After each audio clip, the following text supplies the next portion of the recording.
Assalamualaikum warahmatullahi wabarakatuh. Perkenalkan, nama saya Nabila Ferus Fadila dengan NIM 19042075. Pada kesempatan kali ini, saya akan mempresentasikan materi terkait strategi intervensi dalam peningkatan produktivitas dalam pengembangan organisasi. Yang pertama, rancangan bangun pekerjaan. Perancangan pekerjaan atau desain pekerjaan merupakan fungsi penetapan kegiatan-kegiatan kerja seorang karyawan secara organisasional. Perancangan pekerjaan merupakan proses penentuan tugas-tugas yang harus dilaksanakan oleh pemegang jabatan. Hak untuk mengatur pekerjaan tersebut dan bertanggung jawabnya.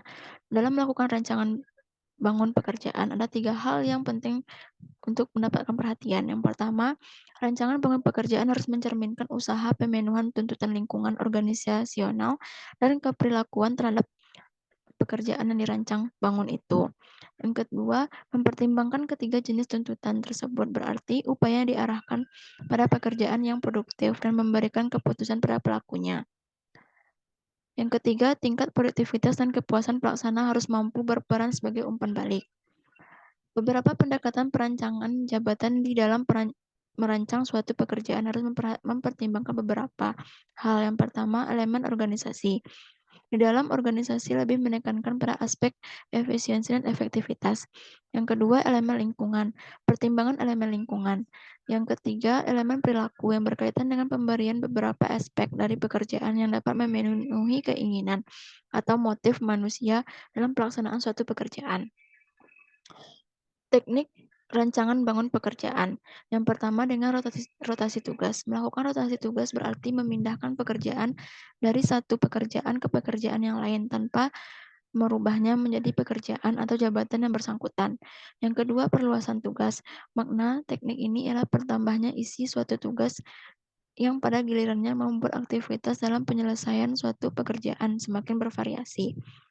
Yang ketiga, memperkaya pekerjaan, yang mana kepada para pekerja diberikan keleluasan dan tanggung jawab yang lebih besar dalam merencanakan kegiatan, otonomi yang lebih besar dalam menyelesaikan pekerjaan, dan kesempatan yang lebih luas untuk mengendalikan diri sendiri dalam melakukan berbagai aktivitas berkarya. Kedua, tim kerja yang mandiri. Yang dimaksud dengan tim kerja mandiri adalah suatu kelompok yang diberi otonom oleh manajemen tingkat atas untuk mengambil keputusan tentang cara yang hendak mereka tempuh menyelesaikan tugasnya. Ciri-ciri tim kerja yang mandiri. Yang pertama, struktur organisasi berdasarkan konsep tim yang berdasarkan hierarki manajemen tidak berlapis-lapis. Yang kedua, budaya organisasi yang didominasi oleh pandangan egalitarian. Yang ketiga, rasa kemitraan antar karyawan yang tinggi. Yang keempat, perbedaan yang ada di antara anggota dijadikan sebagai sumber kekuatan tim. Yang kelima, setiap anggota memiliki akses yang sama untuk mendapatkan informasi. Yang keenam, memberikan pelatihan kepada anggota tim. Yang ketiga, gugus kendali mutu. Gugus kendali mutu atau Quality Control Circle adalah suatu aktivitas yang mana terdapat sekelompok karyawan yang saling bekerja sama dalam melakukan pertemuan secara berkala dalam upaya mengendalikan kualitas dengan cara melakukan identifikasi, analisis, dan berbagai tindakan guna menyelesaikan masalah yang dihadapi di dalam pekerjaan dengan menggunakan berbagai alat pengendali mutu. Tujuan yang paling utama yaitu membahas setiap masalah yang terjadi di dalam perusahaan dan memberikan solusi pada setiap masalah tersebut pada pihak manajemen. Berbagai masalah yang dibahas tersebut adalah berbagai masalah yang berhubungan dengan kegiatan perusahaan seperti produk, biaya, persediaan, waktu, kesehatan, keamanan, dan keselamatan kerja. Tahap pemecahan masalah dalam gugus kendali mutu. Yang pertama, menghimpun masalah yang berhubungan dengan pekerjaan. Yang kedua, memilih dan menetapkan prioritas masalah yang hendak diselesaikan. Yang ketiga, menetapkan target untuk masalah yang akan diselesaikan. Yang keempat, menyusun rencana kegiatan.